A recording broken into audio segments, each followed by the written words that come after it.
Site-directed mutagenesis ini merupakan metode biologi molekuler yang bertujuan untuk mengubah sekuens dari DNA pada posisi tertentu dan menganalisis struktur fungsi molekul DNA, RNA, dan juga protein.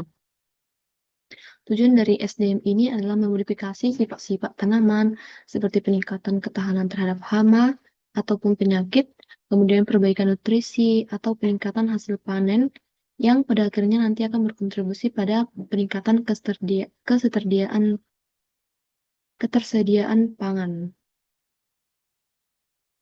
Adapun mekanisme dasar dari SDM ini adalah di mana prosedur dari SDM ini didesain dalam skala in vitro dan umumnya menggunakan teknologi rekombinan DNA karena memungkinkan untuk melakukan rekayasa struktur dan fungsi dari protein melalui modifikasi pada gen penyandinya tadi.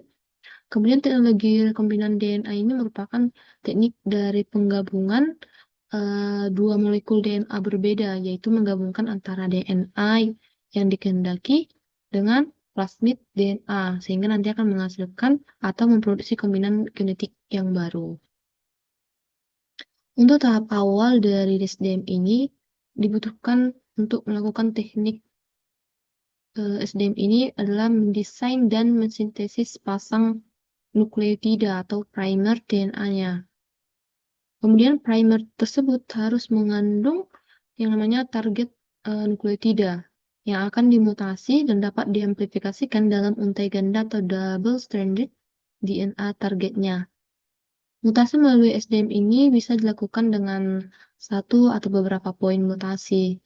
Ada delesi atau penghilangan nukleotida, kemudian substitusi, penggantian nukleotida, ataupun insersi, yaitu memasukkan nukleotida.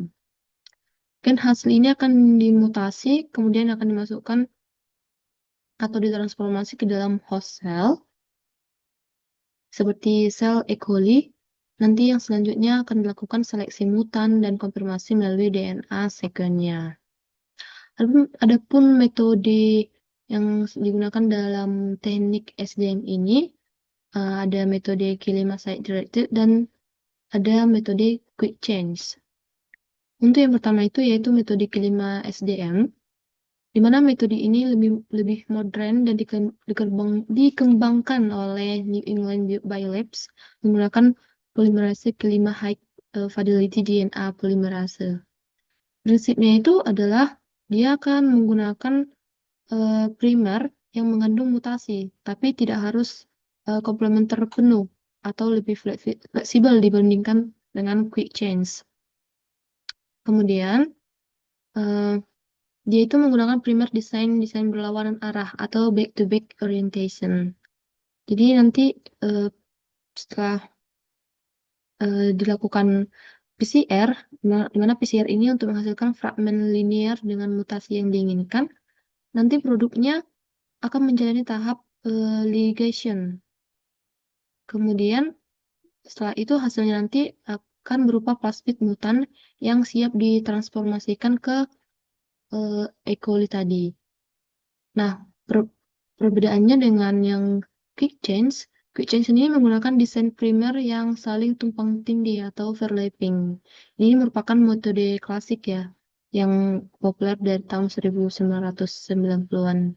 Prinsipnya itu dia menggunakan sepasang primer mutan yang memiliki komplementer yang penuh terhadap plasmid, kecuali di bagian yang berisi mutasi. Kemudian akan dilakukan PCR siklik yang menghasilkan DNA plasmid baru dengan mutasi di kedua rantainya. Nah, setelah PCR, template DNA-nya, template DNA aslinya akan dicerna dalam satu enzim yaitu DPNI. Kemudian plasmid mutannya akan ditransformasikan ke E. coli. Namun metode terbaru teknik SDM yang dikembangkan sejak tahun 2013 itu ada yang namanya CRISPR-Cas9, di mana kelebihan dari metode ini adalah dapat melakukan mutasi pada DNA genom yang berukuran besar dan tidak meninggalkan marker genetik, sehingga bioteknologi ini sering disebut sebagai teknologi genome editing. Adapun SDM ini bisa meningkatkan produksi pertanian, yaitu dengan cara memodifikasi gen pengatur pertumbuhan dan arsitektur tanaman, sehingga nanti akan mengontrol tinggi batang, jumlah anakan, ataupun ukuran bijinya yang bisa dimodifikasi. Kemudian dia bisa meningkatkan ketahanannya terhadap stres abiotik atau lingkungan. Nah, dia bisa memperkuat tanaman terhadap kekeringan, salinitas, dan suhu ekstrim. Kemudian dia bisa mengurangi kehilangan pasca panen yang mutasinya itu bisa diarahkan pada gen yang mengontrol pematangan atau umur simpan. Contohnya itu pada gen tomat, sehingga dia akan lebih tahan lama dan tidak cepat busuk. Inilah referensi yang saya gunakan untuk materi ini. Sekian, terima kasih.